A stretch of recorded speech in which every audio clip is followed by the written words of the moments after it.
Yo, yo, yo! Kamusta? And welcome sa channel na to where we talk about Forex trading. Ako nga pala si Job Zamora, founder ng The 30-Minute Trader. So sa video na to, papakita ko sa inyo kung paano ba ako nagtitrade 30 minutes a day lang. So magla-live trading tayo ngayon. Alright, so nandito tayo ngayon sa AUD-CAD. Yan, sa taas makita nyo, AUD-CAD. Kaya ako to video kasi may nakita akong pattern. Okay, ang tawag dito is cup and handle. Pakita ko sa inyo. Search natin sa Google, cup and handle. Yan, reversal. Okay, so yun yung mga examples ng cup and handle yan. Okay, cup with handle, cup and handle. Ayan. So ito, syempre hindi siya ganun ka-perfect, pero yan, makikita nyo yan, and then, pack ganun. Okay? So, paano natin ito iti-trade? Okay, so nakakita tayo ng cup with handle. Okay, so ngayon, ipa-plot ko muna yung support and resistance natin. So, sa ngayon, ito muna yan. Yan, so bakit yan? Kasi ito yung hinahabol ko. And then, ito, ayan, meron din dyan. So, ito sumobra, pero okay lang din. So, check natin kung meron pa sa mga previous. Ayan, sa mga previous, meron din. So, kung gusto mo, pwede mo naman i-adjust din. Check natin, So, sige, adjust natin unti. Ibababa ko ba, tataas ko. Ayan, pwede natin ibaba. Ayan. Okay. So, ito nakuha naman siya. Ayan, nakuha naman. Ito nakuha din. Alright. So, ayan. Okay na yan. Okay. Bumalik. Okay. Okay. Alright. So, lagay pa tayo sa baba. Ayan, ito po yun natin. Masyadong malapit. Ayan. Okay na siguro yan. Okay. Alright, so ngayon dito tayo sa daily time frame. Sabihin ng daily time frame, isang candlestick or isang ganyan, yung candle na yun, nakikita nyo, is equivalent to 1 day. Alright? So kaya nag-video na ako ngayon kasi nakita ko ng shooting star. Ayan. Isa to sa mga candlestick patterns natin na hinihintay. Kumbaga, isa to sa mga confirmation candles natin na pag nakita natin to, yun yung nagsasabing, go for the trade. Okay, so pakitaan ko kayo ng shooting. Yan, actually, yun yung example. Hindi ko na kailangan i-search sa Google. Ayan. Shooting star, ayan. So, mahabang wick. Alright, and then, body na maliit. Okay, ibig sabihin yan, maganda yung selling pressure. Okay, so punta tayo sa 1 hour na time frame. Doon ako magpapasok ng trade. Okay. So, di ba, yung mate formula, number 1 is kukunin natin yung market direction, which is pababa. Yan. So, pag napanood mo yung webinar, alam mo ni mate formula. So, pababa yan. And then, naglagay na tayo ng support and resistances. Yun yung area of alignment, yung letter A. And then ngayon, yung T, nakita na natin dito sa daily time frame, yung shooting star. Diba? Nakita na natin. Ayan yung. So, ngayon, maglalagay na tayo ng exit strategy natin. So, yung exit strategy natin, so, lagay muna dito. Ayan. So, pwedeng ganyan. Nandito sa baba. So, ito medyo matagal to kasi abot ng mga 150 pips. So, check natin if merong mas mabilis. Sige, dito ako sa daily maghahanap ng bago. Ito, pwede ko to itaas dito. Ayan. Okay. Ayan. So, I think okay na to. 80 pips. Okay na ba sa inyo 80 pips? Dagdagan natin. Yan. So, 100 pips. And then, lagay pa ako ng isa dito para yan. Alam natin yung stop loss natin. So, pwedeng dito tapos bilang ka ng mga 20 pips. So, para safe, pwede natin dagdagan. Like, kasi mataas na yung risk-reward ratio natin eh. Ibig sabihin ng risk-reward ratio, yan. For example, ito 3.85. Ang ratio niyan is, pag nanalo ka, meron kang 3.85. Pag natalo ka, $1 lang. Okay? Again, pag nanalo ka, 3.85 USD. Pag natalo ka, $1 lang. So, yun yung kinagandaan sa trading plan natin. Yun yung kinagandaan sa tinuturo nating strategy. Kasi we win big and lose small. Kasi sa Forex, alam naman nating lahat na hindi maiwasan talaga yung talo. Walang 100% na perfect, na accurate na strategy. Walang ganun. Ang goal lang natin is maging profitable talaga. Okay, so balik tayo dito. So, ayan, 100 pips. So, pwede kong bawasan. Pwedeng 80 para mas mabilis. Yan, 80 pips na lang. Ayan. So, ang risk-reward ratio natin is nasa 3. Gawin natin 3, Okay. Ayan, 3. So, actually, maganda yung 3, Maganda talaga yung 3. Kasi minimum natin is 1. So, pwedeng 1.5, 2, 2.5. Pero yung 3 yan, maganda yan. So, game na. Pasok tayo sa trade. So, para makapasok sa trade, gagawin mo lang is, kunin mo lang yung phone mo. Or kapag desktop yung gamit mo sa pagtitrade, pwede rin. Ako kasi, nasanay ako na dito sa tradingview.com ako nag-analyze. And then sa phone ako naglalagay ng trade. So, hindi ko alam kung weird yun, pero ganun yung nakasanayan ko. Pura tayo sa MetaTrader 4 na app. Then pasok tayo sa AUD, CAD. And then, new order. Lagay ka, new order. And then, dito sa account na to, around 5,000 USD yung laman. So, let's say, ang i-risk ko is nasa 2%, 3%. So, let's say 3%. Okay, so, ibig sabihin, pag natalo kasi ako, talo ko ng, lagyan natin 30 para hindi mahirap. Yan, 30 pips. Yan, 2.5 yung risk-reward ratio. Talo ko ng 30 pips. Okay, pag nanalo ko, panalo ko ng 76 na pips. So, pwede ko lang matalo, let's say 3%. Ano yung 3% ng 5,000 USD? $150. So, pwede ako matalo ng $150. So, pwede ako maglagay dito ng 0.5 na lot. Okay, so lalagay ako ng 0.5 na lot. 0.5. Alright. And then, ang stop loss ko is ito. Ayan, nakita nyo dyan sa gilid. Yung, 0.09, 0.90. 0.90. 323. And then, yung take profit ko, ito, makita nyo yan. Yan dito, ayan andyan. Yung green na yan, Yan, 0.89260. Okay? And then, so okay na. 0.5 yung lot size. Nilagay mo na yung, yung stop loss natin, nilagay natin, tsaka yung take profit natin. Okay? Tapos, okay na. Sell mo na. Sell by market, lagay mo.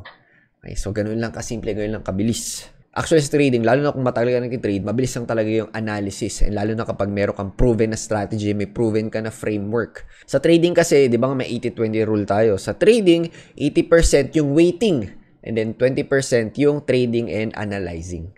So yun lang. So ano nang gagawin natin ngayon? Maghihintay na lang. Okay, so hindi natin kailangan i-check mayat maya yung phone natin kung profit ba or negative. Maghintay lang tayo. Bakit? Kasi confident tayo sa strategy natin. Confident tayo sa trade natin. Kung matalo man, okay lang. Kasi baba lang 30 pips lang 30 pips lang yung talo. Tapos yung panalo mo, 76 pips. So yun, maghintay tayo. And then kapag may nangyari na sa trade natin, babalikan ko kayo. For now, see you later. Yo, kamusta? Welcome back. So, good news. Panalo na naman ang trade natin. So, nag-trade ako kahapon ng, ano oras yun? Dito banda. Nasa 2 o'clock PM. Okay? 2 to 3 PM yun, alam ko Tapos, nanalo tayo after 8 hours. So, 10 PM na hit yung take profit natin. So, 8 hours lang, di ba? So, ganyan ang day trading. Madalas, mag-open ka ng trade dun sa araw na yon, and then within the day, magko-close na rin siya or around 24 hours. Siguro matagal na yung 48 hours. So, ang win natin for 8 hours ay ito. Yan, check nyo kung magkano. Yan. $292.39. So, pag kinumpute natin yan, 292.39 USD to PHP. Ilan yan? Yan, 15,572 pesos in 8 hours. Actually, yung trade natin na yan ay low risk pa. Kasi ang nirisk lang natin dito ay nasa 150 USD for a $5,000 account. So, paano ba ulit ito nangyari? Paano yung analysis natin dito? Siguro ulitin natin kasi kahapon medyo madaling pumasok sa trade. So, ulitin natin. So, pumunta tayo sa daily time frame. So, ang ginamit natin ay yung MATE formula. So, kung napunod mo yung training, ito yung 4-step formula or yung framework na ginagamit ko and ng mga students ko sa The 30-Minute Trader na program. So, yun, nung pumunta tayo dito sa daily na time frame, nakita natin na number 1, pababa. Di ba? Downtrend siya. Ha. Okay? So, yan din. So, alam na natin yung market direction, yung M, which is downtrend. So, maghahanap tayo ng selling opportunities. So, kung gusto natin makuha mga selling opportunities, bigyan ko kayo ng example.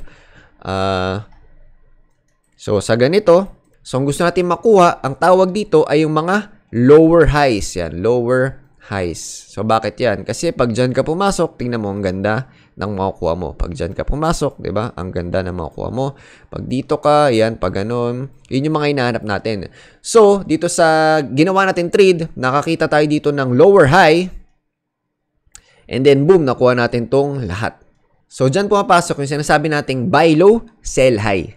So, yun. So, alam na natin, naghanap ng selling opportunities. So, next is yung area of value or area of alignment, yung A sa mate formula. So, ito, nilagay natin. Ito, ayan. Ayan. And then, yan. Dito tayo naglagay ng take profit kasi dito yung previous na, ayan, support area. So, pwede rin ako maglagay dyan para hindi tayo malito. Ayan. So, dito na lang. Ayan. Okay. And then, so, yun. Nakita na natin yung mga support and resistances, which is ito, yung mga blue lines na yan. So, pumasok tayo dito sa support or resistance area na to. Ayan. Kasi, di ba yung M, para malaman natin kung magbabuy ba tayo or magsisell. And then, yung A, para malaman natin kung saan tayo magpe-place ng trades.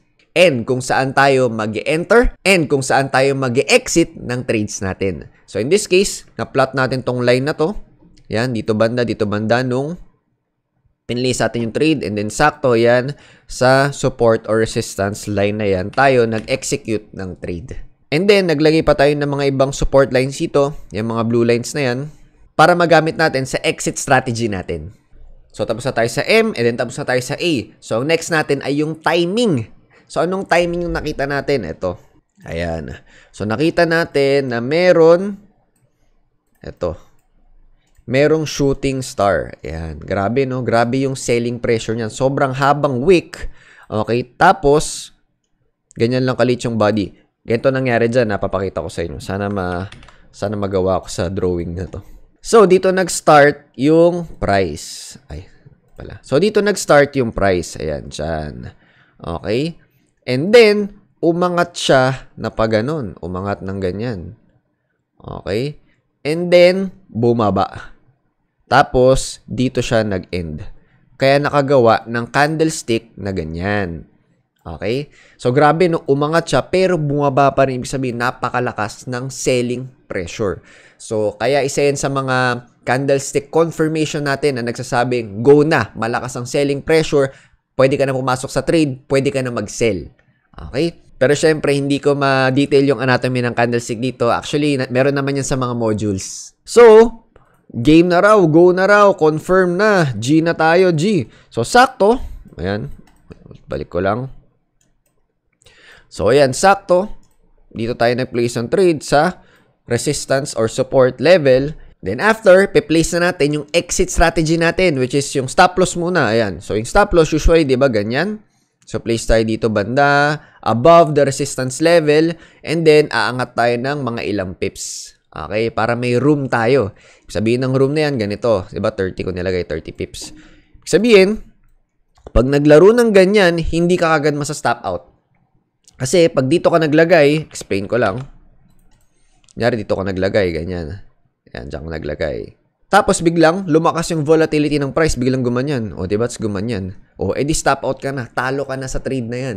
Tapos, paano kung biglang, pagkatalo mo, biglang bumaba pang ganun? Which is yung nangyari nga dito. Sayang naman. 'Di ba? Sayang naman. Kaya naglalagay tayo ng extra room. Ayan, 'di ba? Ayan, 30 pips. Tapos naman sa take profit natin, kapag magde-day trade ka, i-check mo yung volatility ng currency pair mo. So for example, dito, 'di ba nasa day trading tayo, so dito tayo sa daily na time frame. Okay? So ayan. So, kung nakikita mo, pwede mo ilabas actually yung indicator na ATR, pero wag muna yun. Pwede mong isukat lang dito sa, Ayan. So, average. Check mo lang yung average na candlestick. So, kung nakita mo yung average na candlestick ay, for example, ito. Ayan. Ayan. So, nakita mo, ilang pips siya? 80. Okay, so pwede ka maglagay ng around 80 pips. So, usually kapag day trading, nasa 30, 80 pips. Kapag sobrang volatile, nasa 100. Okay, pero okay na siguro yung 80. Masyadong mataas yung 100. So, yun yung ginawa natin dito sa trade na to. Which is, naglagay ako ng ilang pips yan?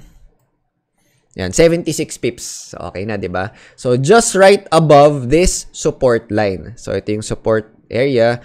Bakit nasa taas ang support area? Kasi ganun ulit.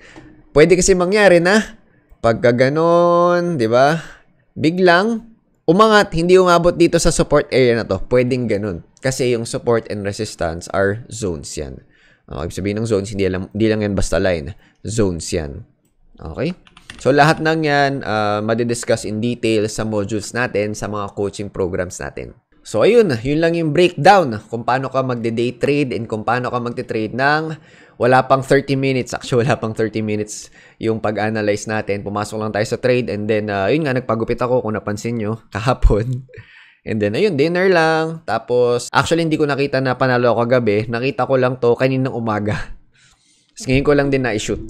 So, yun. Nakita nyo na kung paano mag-trade ng live. Grabe, no? Wala pang 30 minutes yun. If gusto mo malaman in detail ang MATE formula, or nagsisimula ka pa lang sa forex trading at gusto mo ma-accelerate yung learnings mo, and gusto mo siyang gawing second source of income, gawin mo lang is click the link below. Ayan, www.the30minuterader.com/startforex. So, meron ako hinandang 45 minutes na training para sa'yo. Lahat ng kailangan mo malaman about forex and kung paano ka magiging successful forex trader, dyan mo malalaman. Make sure na mag-register ka na kasi limited lang yung slots nito. And if may natutunan ka naman sa video na to, i-like mo naman. And if may mga questions ka, and if di ka pa nakasubscribe, subscribe pa sa channel to for more forex videos like this. So yun lang, kita-kits sa next video.